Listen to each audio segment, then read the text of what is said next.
दवा की क्वालिटी के लिए हम सब जिम्मेदार हैं।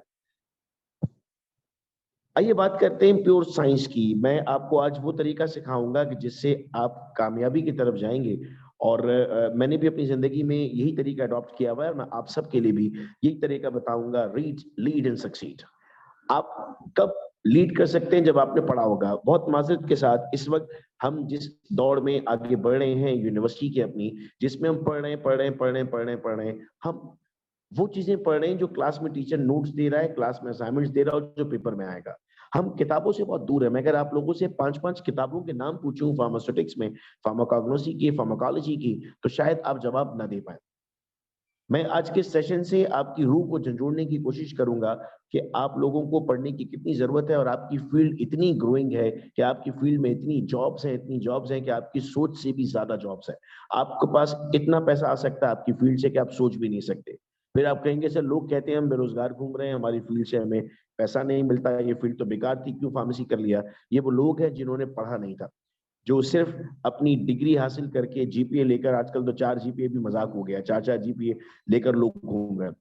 तो मेरी आप सब तमाम से दरखास्त होगी कि अच्छा पढ़ें, पढ़ते जाएं और एक दिन आएगा कि आप अपनी फील्ड में सक्सीड करेंगे।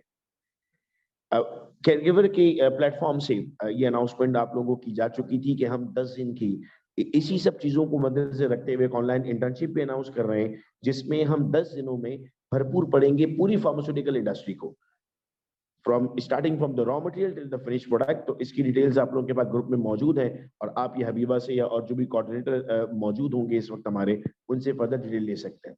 हम 3 चीजों पर बात करेंगे आज के सेशन में। एक होगा हिस्ट्री ऑफ आर्टिफिशियल इंटेलिजेंस, ये एआई पहुंची कैसे। फिर फार्मेसी और एआई, हम फार्मेसी में आर्टिफिशियल इंटेलिजेंस को कैसे देखते हैं। And then AI is the future. आज के बाद पूरी दुनिया में अब तो वो वक्त आ चुका कि आर्टिफिशियल इंटेलिजेंस लीड कर रही है तमाम चीजों को। This is a robot. Artificial intelligence का मतलब क्या है? आप सबके मोबाइल फोन में फूड पांडा की ऐप डाउनलोड हुई है। आप सबके मोबाइल फोन पे अगर इजी पैसा की ऐप डाउनलोड हुई भी है और कोई आपको इजी पैसा पर कोई पैसा ट्रांसफर करता है, तो फौरी फूड पांडा का आपको मैसेज आता है, भूख लगी है, खाना खाओगे, ये डील्स अवेलेबल है।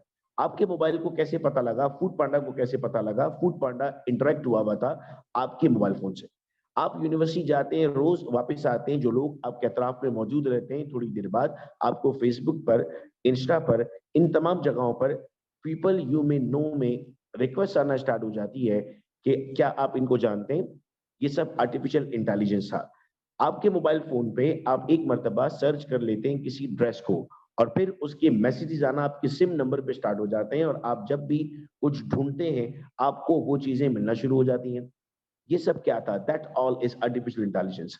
मुझे गाइड कीजिएगा कि आवाज का मसला अमामा को फेस हो रहा है या बाकी लोग मुझे सुन पा रहे हैं? अगर सुन पा रहे हैं तो लिख दीजिएगा ऑडिबल, ताकि मैं आगे प्रोसीड करूं। So this all is audible. Okay, बहुत शुक्रिया। This all is artificial intelligence. Now this is a place, anybody knows ये प्लेस कौन सी है? Any guess? ये जगह कौन सी है?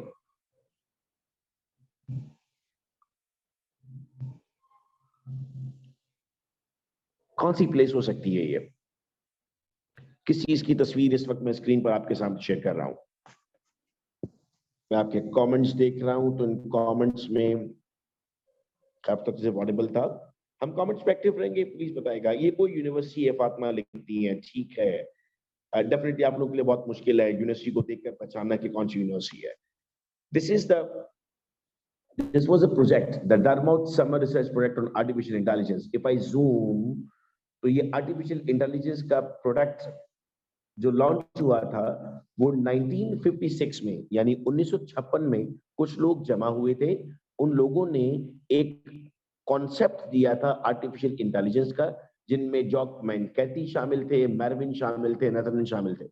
यानी ये पौधा जो इस वक्त आपको नजर आ रहा है, इसका बीज 1956 में बोया गया था। और मेरे ख्याल से पाकिस्तान में हम दूसरे या तीसरे वो शख्स होंगे जो इस वक्त आर्टिफिशियल इंटेलिजेंस पर बात कर रहा है और सेमिनार कर रहा है। तो आने वाले सालों में शायद ऐसा होगा कि लोग केयर गिवर प्लस फार्मेसी का नाम यूज कर रहे होंगे कि ये वो लोग थे जिन्होंने आर्टिफिशियल इंटेलिजेंस की बात की। ये वो अजीम हस्तियां हैं जिनका नाम अभी थोड़ी देर पहले आपके सामने आया, मार्विन मिन्स्की एंड जॉन मैकेर्थी। इनकी आंखों में डिटर्मिनेशन देख रहे हैं आप, इनकी आंखों में वो चमक देख रहे हैं आप कि इन्होंने आर्टिफिशियल इंटेलिजेंस पर सोचा और अब ये आर्टिफिशियल इंटेलिजेंस को फलता हुआ देखा इन्होंने। अनफॉर्चुनेटली ये दोनों साइंटिस्ट इस वक्त मौजूद नहीं है इस दुनिया में, ये इस दुनिया से जा चुके हैं, लेकिन आई होप कि इन्होंने जो काम किया आर्टिफिशियल इंटेलिजेंस पर वो हमेशा जिंदा रहने वाला है। सो एआई जब आगे बढ़ने लगा तो इट वाज 1984 जब लोगों ने कहा कि जी आर्टिफिशियल इंटेलिजेंस तो नहीं चल सकती इस दुनिया में, कंप्यूटर्स का शायद काम नहीं होगा, तो 1984 में लोगों ने आर्टिफिशियल इंटेलिजेंस को छोड़ दिया। इट वाज 1950 जब आर्टिफिशियल इंटेलिजेंस को रखने की बात की गई, एंड आफ्टर सम टाइम हमने आर्टिफिशियल इंटेलिजेंस को खत्म होते हुए देखा। हम अपनी लाइफ में थोड़ी सी भी प्रॉब्लम्स में आते हैं तो हमें ऐसा लगता है कि लाइफ खत्म हो रही है। इस तस्वीर से आप क्या डिपिक्ट करते हैं, क्या लगता है आपको इस तस्वीर में क्या बताया जा रहा है? इस तस्वीर का अगर मैं उन्वान आपसे जानना चाहूं तो क्या बताएंगे, क्या उन्वान होगा?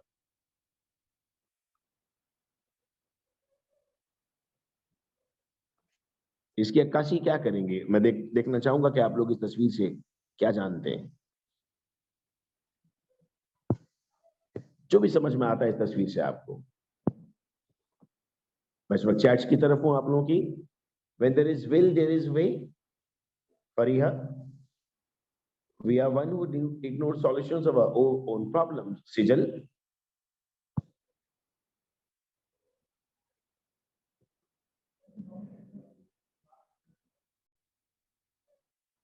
मैं अगर इसको एक उन्वान देता तो उन्वान होता नेवर लूज होप। ये फ्रॉग तकरीबन मर चुका है लेकिन फिर भी गला दबाकर ये देख रहा है कि जी अगर मैंने गला दबा दिया तो शायद मैं उसको मार दूंगा। And that is the approach of everyone जिनको आगे बढ़ना होता है। बड़ी बड़ी स्टोरीज हैं, वो लोग जो आगे बढ़े उनकी स्टोरीज मौजूद है article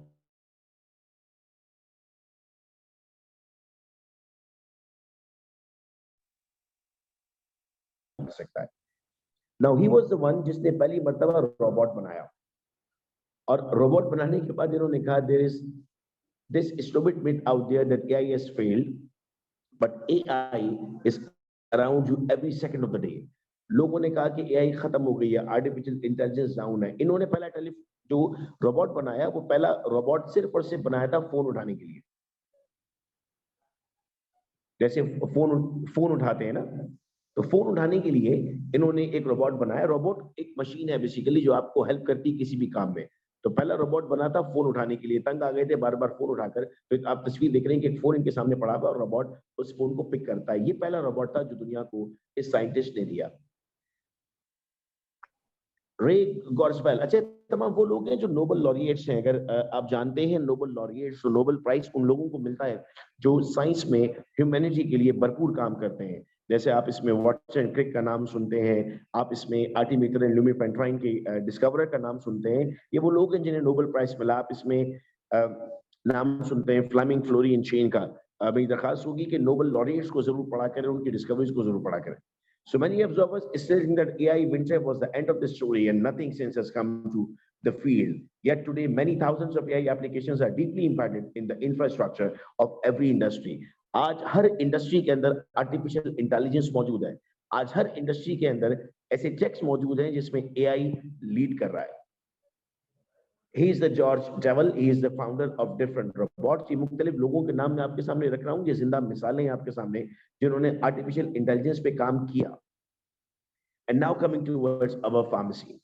Now what we are doing in pharmacy and how this robot will help in pharmacy. हम क्या करते हैं फार्मेसी में? तो सर ये मेरे कुछ तरीके हैं। जो डिपार्टमेंट्स हैं, रॉ मटेरियल आता है, प्रोडक्शन में जाता है, क्वालिटी कंट्रोल में जाता है, क्वालिटी एश्योरेंस में जाता है और फिर पेशेंट के पास आता है। तो ये बेसिकली पूरा आपका हायरार्की बनती है, जिस हायरार्की से एक दवा बनती है। आप लोगों को एफोस फार्मास्यूटिकल का केस याद होगा, या आप लोगों ने टर्म मिक्सअप सुना होगा, या आप लोगों ने कभी रिकॉल सुना होगा। तो रिकॉल में या मिक्सअप में क्या होता है सर? रिकॉल में और मिक्सअप में हमारे पास दवाई की जो एक्सिपेंट्स है वो मिक्स हो जाते हैं। जब इंसान बनाएगा तो गलती करेगा ना, लेकिन अगर रोबोट में एम्बेड कर दूं उसमें तो गलती के चांसेस बहुत कम हो जाएंगे। तो रोबोट को आप लोगों ने अगर एफटीआईआर का नाम सुना, या मुझे नहीं पता आप लोगों में से कितने लोग इंडस्ट्री की वो नॉलेज रखते हैं जो हम जिसकी बात करने जा रहे हैं। एक ड्रग या कोई भी एक्टिव जब टेस्ट होता है इंडस्ट्री में तो उसको 2, 4, 6, 8 घंटे लग जाते हैं।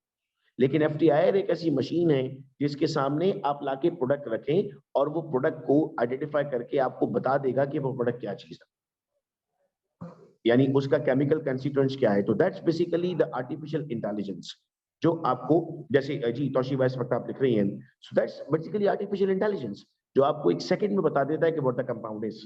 तो अब बताइए, अच्छा अब हो ये रहा है कि इंडस्ट्री के जो लोग हैं वो आर्टिफिशियल इंटेलिजेंस से बेजार इसलिए हो रहे हैं क्योंकि इंडस्ट्री में जो लोग काम कर रहे हैं वो बहुत आउटडेटेड है। आज एक यंग बच्चा जाता है फार्मेसी का ग्रेजुएट, वो उनका मैनेजर बन जाता है। वो 60 साल का शख्स है जो 30 साल से उस कंपनी में काम कर रहा है, वो जूनियर हो जाता है। वो जूनियर बच्चा अचानक इसलिए मैनेजर बन जाता है क्योंकि उसके पास आर्टिफिशियल इंटेलिजेंस की नॉलेज है। वो भरपूर आर्टिफिशियल इंटेलिजेंस रखता है, वो ये चीजें इंडल्व करवाता है कि जी हम क्यों इस तरह से टेस्टिंग कर रहे हैं, हम एफटीआईआर क्यों इस्तेमाल ना करें। प्रोडक्शन डिपार्टमेंट में हम कहते हैं हमारे पास अब एआई इतनी आगे जा चुकी है कि रॉ मटेरियल से लेकर दवा का बनना ये सब कुछ खुद ब खुद हो रहा है। आपको ये बात मालूम है कि अब टैबलेट्स की वेट वेरिएशन, टैबलेट्स की हार्डनेस, टैबलेट की थिकनेस, ये सब कुछ आर्टिफिशियल इंटेलिजेंस और स्टैटिस्टिकल डेटा लगाकर हो रही है। इस पर रिसर्च आर्टिकल्स मौजूद है, मैं शेयर करूंगा आप लोगों के साथ रिसर्च पेपर्स। और इनको करने वाले कौन लोग हैं? इनको करने वाले एनईडी यूनिवर्सिटी के इंजीनियर्स हैं, इनको करने वाले कराची यूनिवर्सिटी के लोग हैं, इनको करने वाले हमदर्द यूनिवर्सिटी से, इनको करने वाले कराची के बाशिंदे हैं।